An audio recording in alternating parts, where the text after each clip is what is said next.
Goeienaand. Good evening, fellow South Africans and citizens of the world. And you know, it's always good to get both sides of the debate.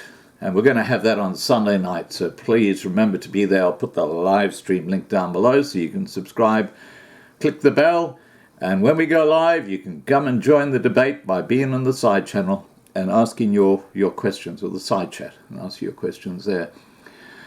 Okay, now, getting back to the topic. Two sides of the debate.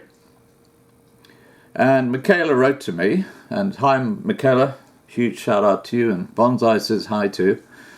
And she says fake news at its best, and I will actually tell you what the journalist says and add my opinions to what she says, obviously during the recital. Okay. Fake news at its best. A black female journalist playing the race game and blaming whites for the country's woes. Even though South Africa has had 25 years of so-called black rule, with the most racist policies, i.e. affirmative action, and all its forms, like BEE and BBB, EE, and God knows what other BBBs they are. The white person must still get the blame, and the gap is inequality. She does not touch on the subject of corruption, how trillions of rand have been looted in the government for 25 years, bankrupting the country into junk status. She does not mention that her people are breeding themselves into a never-ending cycle of poverty. She does not mention that her people are the largest population group dependent on social welfare. She does not mention that the land is in government hands. But she focuses on the whites, not willing to admit that the few of us still left in South Africa have worked our backsides off our whole lives with no white privilege, that most are struggling because we are excluded from the economy and have been taxed to death, and excluded from the economy by the aforesaid BEE. She denies white genocide and vehemently opposes whites supporting Steve Hofmeyr and voting FF+. In short, this racist journalist spewing her mainstream media narrative is taking pleasure in demonizing white people and anything associated with them, but obviously quite comfortable using white man's technology as a platform to disseminate her racist ideologies. The figures she quotes, she doesn't back up with the evidence. This is an example of genocidal journalism, whipping up hatred and blame for a targeted population group. Well said, Michaela. So what does this journalist say that has really got Michaela excited? Well, let's see. Pearl Nkubi writes, the portrayal of white South Africans as a victimized minority could not be further from the truth, and statistics can attest to the fact that 25 years into democracy, the majority of the economy and land are still in the hands of a few whites.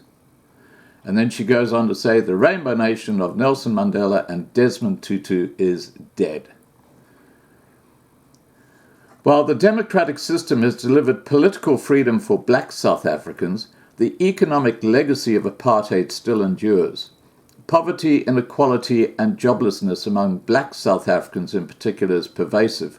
Recently released unemployment data by Stats South Africa confirms that unemployment amongst black people sits at 31%, while the rate for coloured sits at 22%, and the rate of unemployment for whites is at 6%. Now, that final figure is quite honestly bullshit, because 25% of the white population are living in squatter camps in South Africa today. So where she dragged that statistic, she doesn't explain. But it's a load of crap. And not only that, but she also completely misses out the fact that you take one person, the president, Cyril Ramaphosa, a billionaire in South Africa today, because of a thing called BBBEE that requires that companies have a major shareholder who is a black person. Those companies that still remain in South Africa. And he has been the beneficiary of that. It's called black privilege. It's like a parasite just eating away and just claiming. And you know the problem here is that this black privilege does not extend to the masses. it is restricted to the well-connected and the parliamentarians. That's where the big divide comes in. But of course, that is completely left out of this article. Anyway, let's continue seeing what she says. She says, over the last 5 years, South Africa has witnessed the rise of open and crass racism, from Penny Sparrow and Steve Hofmeyr to Diane Kohler-Barnard, from the Freedom Front Plus to AfriForum. Black South Africans have been assailed by racist forces hell-bent on undoing the illusion of a rainbow nation, which many have worked so hard to incubate in the black masses. I say black masses in particular because their economic situation belies the notion of a liberated race. Well, you know who you can blame for that? Your government. This has got nothing to do with the white population. Racism has not only become more prominent, but has increasingly been given room to flourish. The ongoing legal fight between the Nelson Mandela Foundation and AfriForum over the speech qualities of the old South African flag is but an example of a nostalgia by sections of white South African society for a time when black people could be legally oppressed.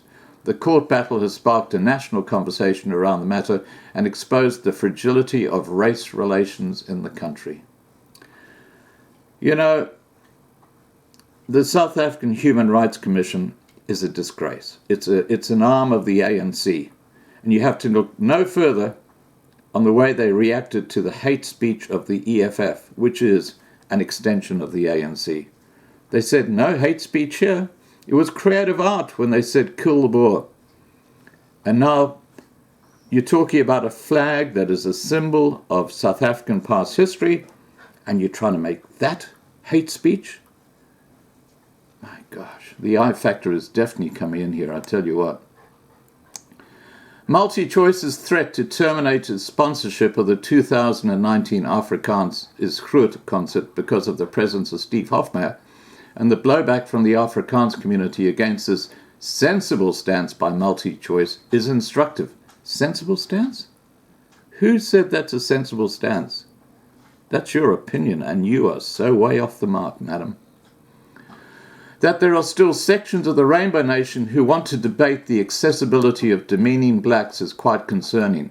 That a political party such as the EFF Plus, founded on white fears of the black majority, was able to increase its share of the vote in the general election points to a societal malaise and the return of a racial chauvinism which ought to have decisively dealt with over in the last 25 years of democracy. You know what also should have been dealt with?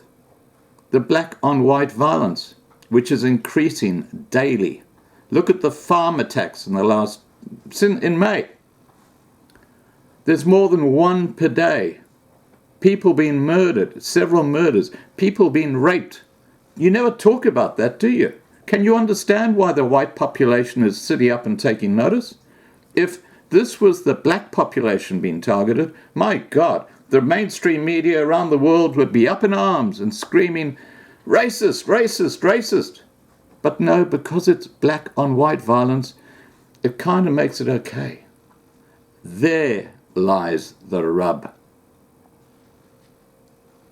Former DA leader Helen Zille recently took to the streets of Twitter in a rant dismissing the term white privilege as a mere generalization and a form of racism. Zille pointed to what she called black privilege, a phenomenon in which black politicians are able to loot a country and still get re-elected. Zille's comments have been received by many as equating to stealing with blackness, a common stereotype amongst a dark continent brigade.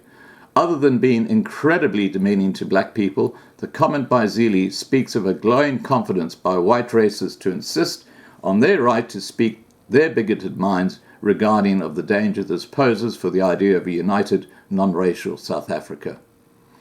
It also throws into sharp focus the falsity of the generalized idea of white acceptance of blacks as equal citizens of this country. I can't believe that she can come up with this crap. I mean, really, black privilege is spot on, what Zille says. The parliamentarians are pilfering and stealing corruptly from all the state-owned enterprises. Look at state capture.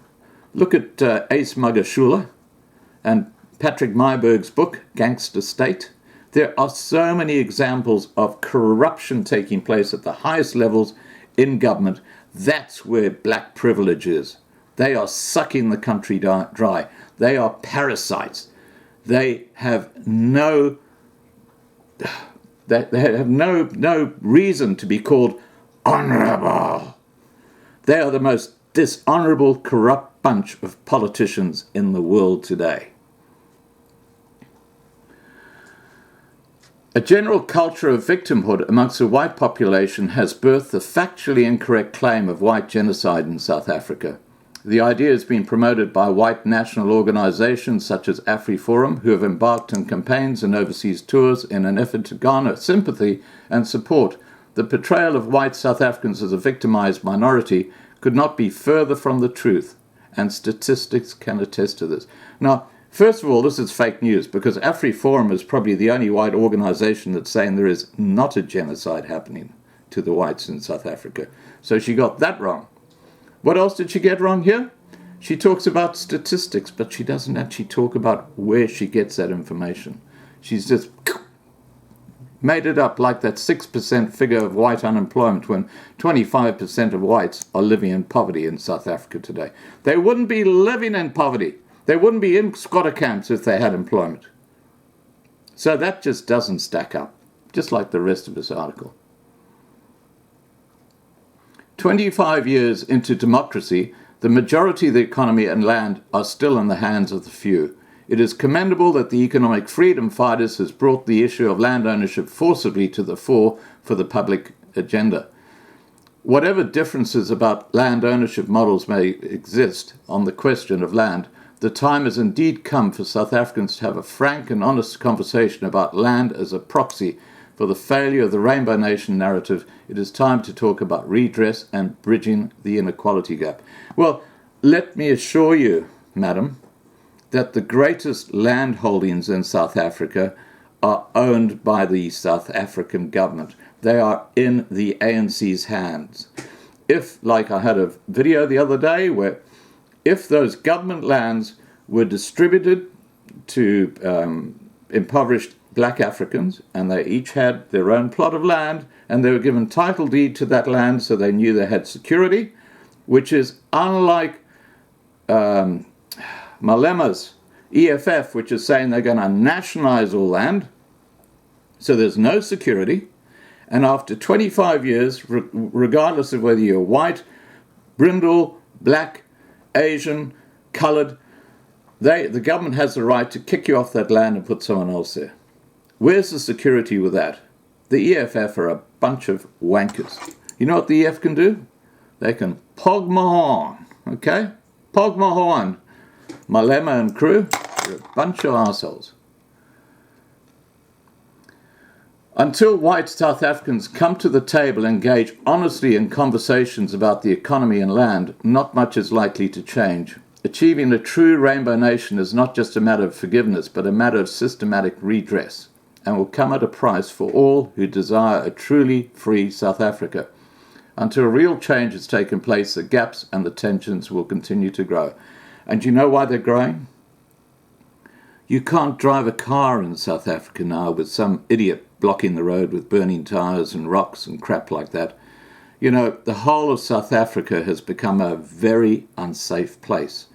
And I have yet to hear of one white person being involved in one of these acts of criminality, which is blocking a road is.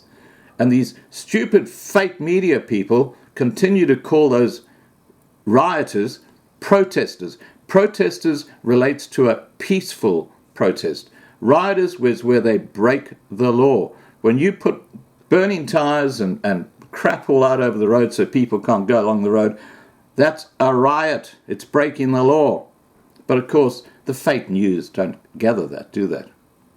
Because it does not fit their racist narrative. There you go. I've called it the R word. Okay, that's the end of the article, and that's the end of my rant. And thank you, Michaela. That's a very interesting insight into the bigoted views of that reporter. All right, guys, please remember to subscribe to be kept informed. Ring the bell so you get all the updates, and have a great evening. Bye for now.